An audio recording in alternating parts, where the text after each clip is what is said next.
Hello friends, welcome back to my channel. So আপোনালোকে thumbnail চাই গম পাইছেই চাগে যে মই ৰঙালাও চপ বনাবলৈ লৈছো কিয়নো মোৰ দাদা বা আহিছে ৰব মই আপোনালোকক দেখাই দিছো এয়া বা আৰু এয়া দাদা হাই সো আপোনালোক ভাবিলো কি আপোনালোকক মানে ৰেচিপিটো শেয়াৰ কৰি দিও সো বলো দেৰি নকৰাকৈ আৰম্ভ কৰো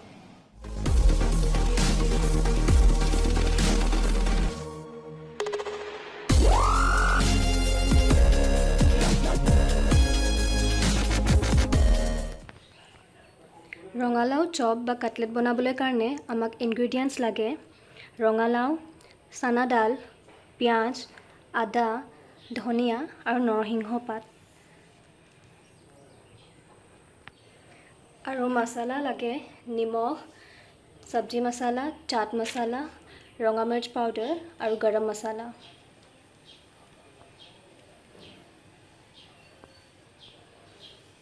আৰু লাগে সুজি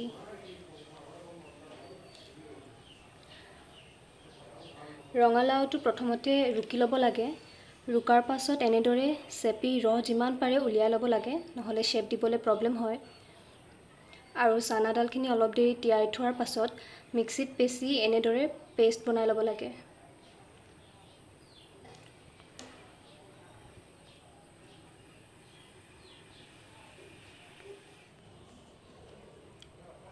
এতিয়া গুটেবোৰ ভালদৰে মিক্স কৰি ল'ব লাগিব আপোনালোকে যদি বিচাৰে বাদামো লগত দিব পাৰে মোৰ ওচৰত নাছিল কাৰণে মই দিয়া নাই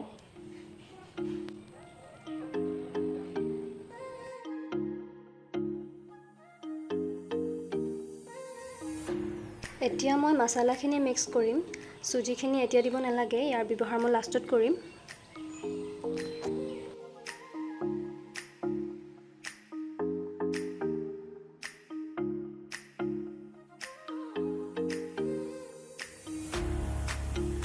গুটেবোৰ ভালকৈ মিক্স হোৱাৰ পাছত আপোনালোকে যিকোনো শেপ দিব পাৰে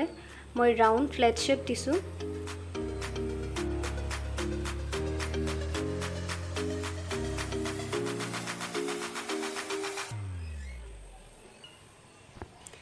এনেদৰে বাকিবোৰো শেপ দি ল'ব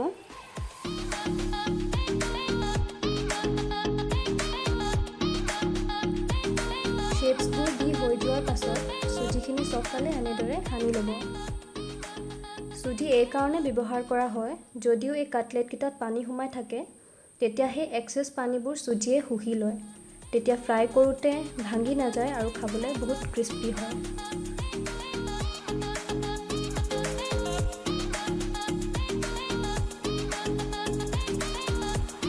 সুজি লগাই হৈ গ'ল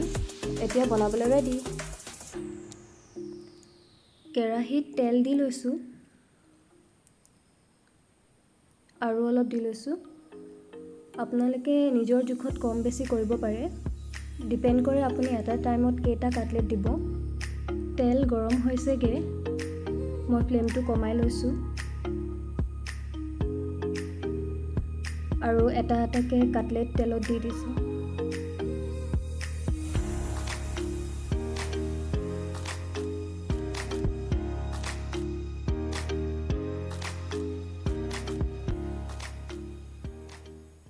মই এতিয়া মিডিয়াম ফ্লেমত ফ্ৰাই কৰি আছোঁ মাজে মাজে কাটলেটছ উভতাই থাকিব যাতে সব ফালৰ পৰা ভালকৈ সিজি যায় কালাৰটো ব্ৰাউন হ'ব লাগে এয়া চাওক একেবাৰে পাৰফেক্ট হৈছে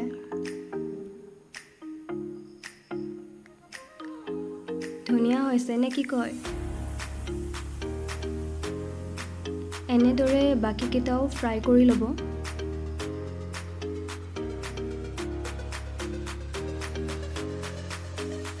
সো ফাইনেলি ৰঙালাও কাটলেট ৰেডি আপোনালোকে যিকোনো চচ বা চাটনি লগত খাব পাৰে সো ময়ো খাই লওঁ আৰু দাদা বাহঁতৰ লগত কথা পাতিব পৰা নাই সো পাতি লওঁ আপোনালোকৰ লগত মই অলপ পাছত লগ পাই আছোঁ চবে খাই আছে এতিয়া কেনেকুৱা আছে পিকুদা মাছ নিবা কিবা ক'বানে It's amazing. I guess you can make it at home and you can also try. his recipe, her recipe, sorry. Thank you কিন্তু মোৰ জেণ্ডাৰে চেঞ্জ কৰি দিছে মোৰ খাই বৈ হ'ল আৰু বা দাদাহঁতকো বিদায় দিলোঁ আৰু যদি আপোনালোকে মোৰ ৰেচিপিটো ট্ৰাই কৰে তেন্তে কমেণ্টত জনাব যে কেনেকুৱা পালে খাই আৰু আজি ভিডিঅ'টো ইয়াতে শেষ কৰিছোঁ চ' যদি আপোনালোকে ভিডিঅ'টো চাই ভাল পালে তেন্তে লাইক শ্বেয়াৰ আৰু ছাবস্ক্ৰাইব কৰিব নাপাহৰিব